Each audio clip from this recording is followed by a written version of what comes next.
ba naghahanap ka ng mug na pwede sa malamig at pwede rin sa mainit? Mainit o malamig ba ang gusto mong kape? Pero lagi na lang maligamgam at natatapon. Yung ba ang gusto mo na lagi ang kape mo ay maligamgam? Bakit hindi mo subukan itong stainless steel insulated coffee mug? Ito papanatilihin ito ang tamang temperatura ng inumin at tatagal ito ang temperature nito sa loob ng 13 hanggang 24 na oras. Alam niyo ba na ito ay gawa sa stainless, leak-proof pa rin siya at available siya sa iba't ibang uri ng kulay at meron pang iba't ibang sukat. Meron tayong 380 ml at 510 ml.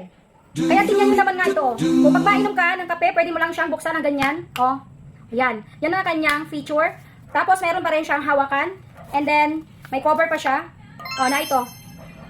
Kaya ito ay stainless po siya. Stainless, water, leak-proof siya. Kasi nga meron ditong rubber sa tabi. Kahit ano ang ilagay natin, kahit lagyan pa natin ito ng kape. Lagay natin ng kape, oh. Ayan. Tingnan natin kung maglilik pa siya.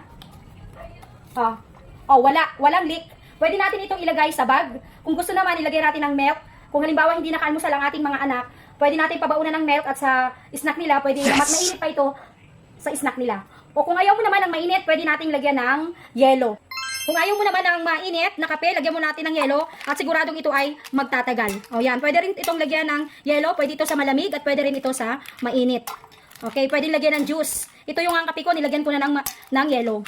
Try natin kung masarap ito. O yan, nakakapansin ninyo, yung aking kape ay nilagyan ko na ng yelo. At tingnan nyo naman. Tingnan nyo kung may mapapansin kayo pumapatak na tubig. Diba wala?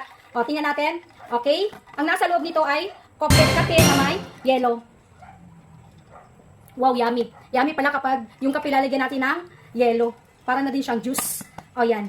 O, madali lang siyang buksan at madali lang din siyang saraduhan. Pwede natin gamitin to. Ito. Pag mainom. Hey, sweetness.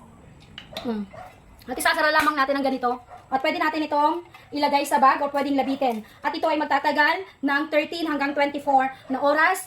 Ganun pa rin ang lamig niya at ganun pa rin ang kanyang init.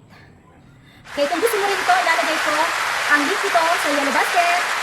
Tamang-tama ito sa pasukan ng mga bata.